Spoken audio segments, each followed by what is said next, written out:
Bonjour à tous. Aujourd'hui, nous allons voir une vidéo qui correspond à la séance 6 de votre séquence sur le mariage de Figaro. Il s'agit de la lecture expliquée numéro 16 que vous présenterez à l'oral du bac. Donc, L'île des esclaves de Marivaux, acte 1, scène 1. Donc, pour faire ce travail, vous avez besoin de votre texte, d'une feuille de papier, de feutre fluo et d'un stylo. Donc l'introduction. Marivaux est né en 1688 et mort en 1763. C'est un dramaturge français dont l'œuvre dramatique renouvelle le genre de la comédie amoureuse au XVIIIe siècle en y introduisant le naturel et le ton de la conversation galante, que l'on appelle le marivaudage. Il écrit aussi des comédies sociales sur des sujets tels que la liberté, l'égalité entre les individus, et les droits des femmes.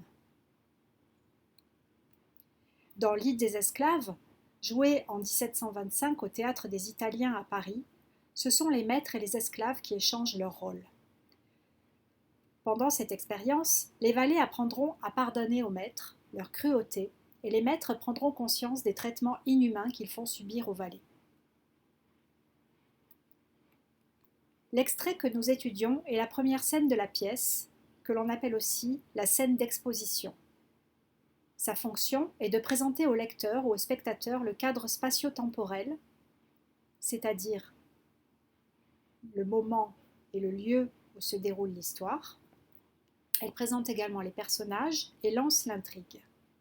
Ici, au cours de dialogue, apprenant que sur cette île sur laquelle ils ont fait naufrage, les esclaves dirigent, Arlequin s'émancipe peu à peu de son maître, Iphicrate, et finit par renverser totalement les rapports de force. Alors, vous devez maintenant faire une lecture expressive de ce texte. Donc, j'ai choisi de vous montrer le passage qui correspond à cette lecture expliquée, donc dans une mise en scène par la compagnie Les Affranchis. Donc, je vous montre l'extrait concerné. Je commence un petit peu avant, je commence au tout début de la pièce, et je vous dirai quand commence l'extrait qu'on étudie.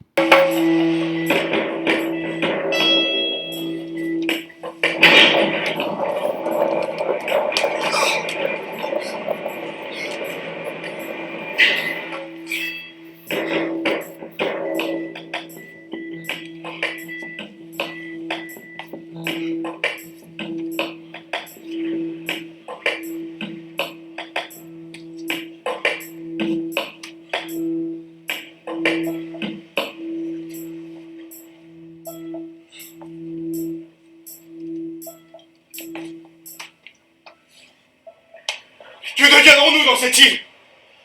Nous deviendrons maigres, éthiques, et puis morts de faim. Voilà mon sentiment et notre histoire. Nous sommes seuls échappés du naufrage. Tous nos camarades ont péri.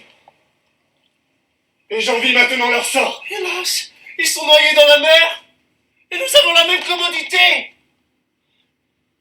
Dis-moi, lorsque notre vaisseau s'est brisé contre le rocher, certains d'entre nous ont eu le temps de se jeter dans la chaloupe. Il est vrai que les vagues l'ont enveloppée. Et je ne sais ce qu'elle est devenue, mais peut-être auront-ils eu le bonheur d'aborder en quelque endroit de l'île. Et je suis d'avis pour que nous les cherchions. Cherchons, il n'y a pas de mal à cela.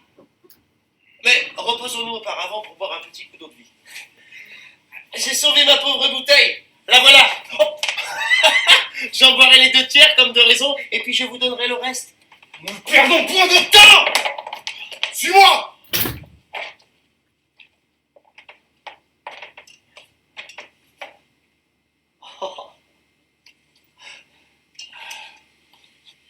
Ne négligeons rien pour nous tirer d'ici. Si je ne me sauve, je suis perdu. Et je ne reverrai jamais Athènes. Car nous sommes dans l'île des esclaves. Oh. Oh. Qu'est-ce que c'est que cette race-là? Ce sont des esclaves de la Grèce, révoltés contre leurs maîtres qui, depuis 100 ans, sont venus s'établir dans une île. Et je crois que c'est ici. Tiens, voici sans doute quelques-unes de leurs cases. Et leur coutume, mon cher Arlequin, et de tuer tous les maîtres qu'il rencontre, ou de les jeter dans l'esclavage. Hey, chaque pays a sa coutume, hein. Il tue les maîtres.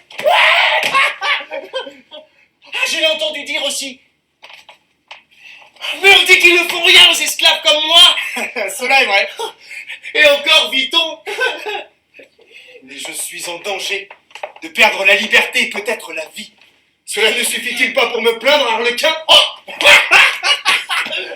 je vous plains, cela est juste. Suis-moi donc. Comment donc? Que veux-tu dire? Mais parle donc! As-tu perdu l'esprit? À quoi penses-tu? Ah, monsieur Épicrate, la drôle d'aventure. Ah, je vous plains par ma foi, mais je ne saurais m'empêcher d'en rire. Qu'aucun abuse de ma situation. J'ai mal fait de lui dire où nous sommes. Arlequin! Ta gaieté ne vient pas à propos. Marchons de ce côté. Ah, j'ai les jambes si engourdies. Avançons, Donc l'extrait qu'on étudie commence ici. Donc vous avez pu voir les rapports entre les personnages se mettre en place. Vous voyez également au passage le costume du maître, qui est un costume habillé, même s'il est un petit peu débraillé puisqu'ils viennent de faire naufrage. Et vous voyez Arlequin ici. Alors bien sûr, il n'a pas le costume d'Arlequin comme l'avait mis en scène à l'époque de Marivaux, mais vous remarquez quand même le petit clin d'œil avec le pull, avec les petits losanges traditionnels du costume d'Arlequin. Vous remarquez également l'accessoire, hein, la gourde remplie d'alcool. Arlequin est un valet un petit peu ivrogne, ça c'est traditionnel de la Commedia dell'arte.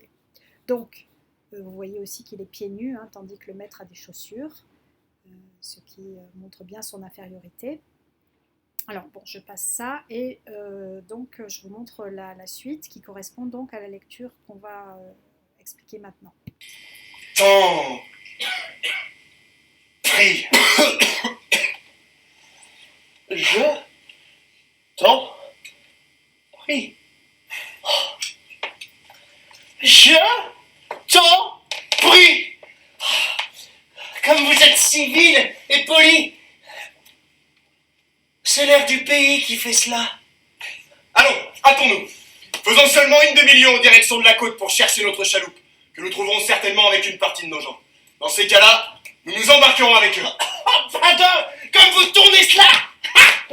Et je ne te comprends point, mon cher Arlequin. Mon cher patron, vos compliments me charment. Vous avez coutume de m'en faire à coups de gourdin qui ne valent pas cela. Et le gourdin est dans la chaloupe.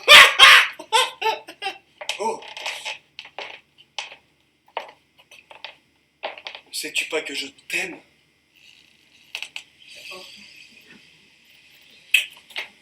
Oui.